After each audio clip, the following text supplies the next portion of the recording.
और फिर ये ऐसे समाज के अंदर प्रवेश करना। अब मुझे फिर एक सीन याद आया करता रह के।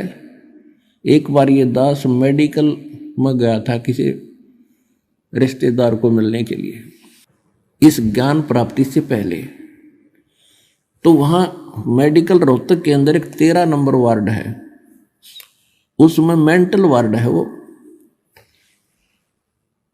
डॉक्टर उन मेंटल व्यक्तियों का इलाज कर रहे थे और वो उनको गाली दे रहा था, मैं तेरा जमाई हूं। डॉक्टर कह रहा था हाँ जी हाँ जी ठीक है, हाँ जी हाँ जी ठीक है।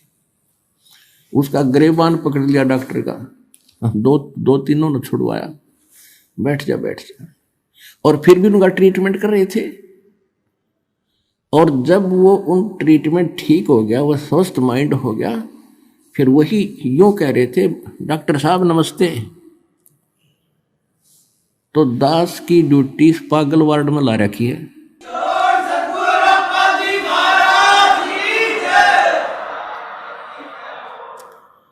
अब जिस भी गांव नगर में गया, दास ने यो ज्ञान सुनाया, यूं का मारो डले, यू कहां से आ गया है, देवता नहीं पूजन देता, हमारे श्राद्धान को भी मना करता है, पत्थर मारो ये करो। और अब जब उनको ज्ञान हुआ, जब तो मुझे गाली दे रहे थे और अब कहते हैं सत्साहिब गुरु जी, सत्साहिब गुरु जी, निहाल कर दिए, जीवन नाश हो गया था।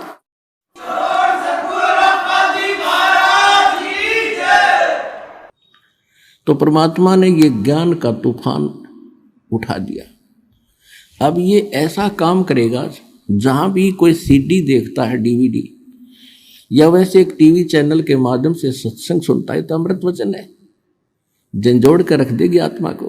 कति ये एक सत्संग है, साध का सत्संग है, ये नकलियों का नहीं है। और या कोई पुस्तक पढ़ते हैं, जब पुस्तक पढ़ेगी आत्मा, मन चाहे कितनी बकवाद करो, आत्मा हृदय से मानेगी कि ज्ञान ये है, और अवश्य कहेगी कबीर भगवान है। और चाहे वो कहीं फंसा पड़ा किसी भी ग्रुप में, किसी संत के पास, या किसी पंथ में, या किसी धर्म मजहब में, जब आत्मा सच्चे दिल से मालिक ने अवश्य पुकारेगी, जब इस ज्ञान को सुनेगी कि हे परमात्मा, हे कबीर जी, दया करिए अपने आत्मा पे। यानी वो निकल नहीं सकता वहां से, लेकिन फिर पुकार दिया हृदय से, तो उसी दिन परमात्मा ने कह दिया यो मेरा हो लिया।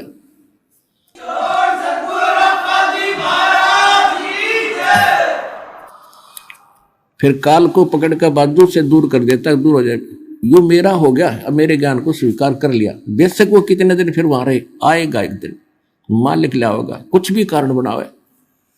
तो इस प्रकार परमात्मा ने कहा था कि तेरा ज्ञान सुनेगा वो तेरा, और मेरा मानने का फिर उसका निकट मत आ जाइए। तो इस प्रकार ये परमात्मा का ज्ञान पूरे विश्व में फैलेगा। और परमात्मा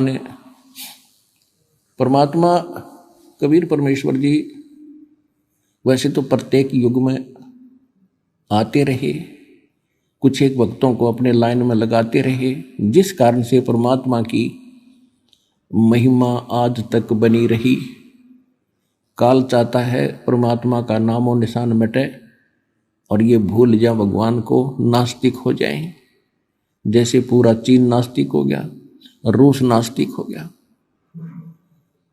और अब नंबर था हिंदुस्तान का ये नकली संत पंथ बना रखे, लाभ किसी को हो नहीं रहा, सब विकारों से ग्रस्त हैं, सब वही क्रियाएं करते हैं जो जन साधारण करता है। भगत विद्यार्थी होकर और स्कूल को छोड़कर बाहर खेलता फिरता है तो कैसा पास होगा।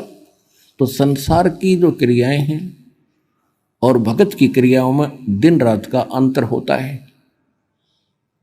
तो जितने भी आप संत पंथ अन्य देखते हो, वो संसार के आम क्रियाओं से भी निम्न स्तर के कर्म कर रहे हैं।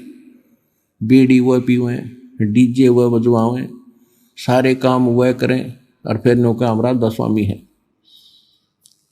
राधा स्वामी हो आप, भगत नहीं हो। राधा स्वामी कौन था? शिवदयाल और शिवदयाल क्या बना, भूत। तो वहां ज्ञान है ही नहीं, उनका कोई गुरु नहीं था शिवदयाल जी का। इसका मतलब है कि उसका कनेक्शन नहीं था फिर समर्पण से, क्योंकि गुरु नहीं उनका। गुरु परंपरा को बनाए रखने के लिए स्वयं परमात्मा को भी आना पड़ता है। जैसे गरीबदास जी को मिले, उसका कनेक्शन बन गया, स्वयं संत रूप में आके उनको शिक्षा देगी और परंपरा चला दी, और उसी परंपरा से दास के पास वो पावर आ रही है, यह जुड़ी हुई उस परमात्मा की दी।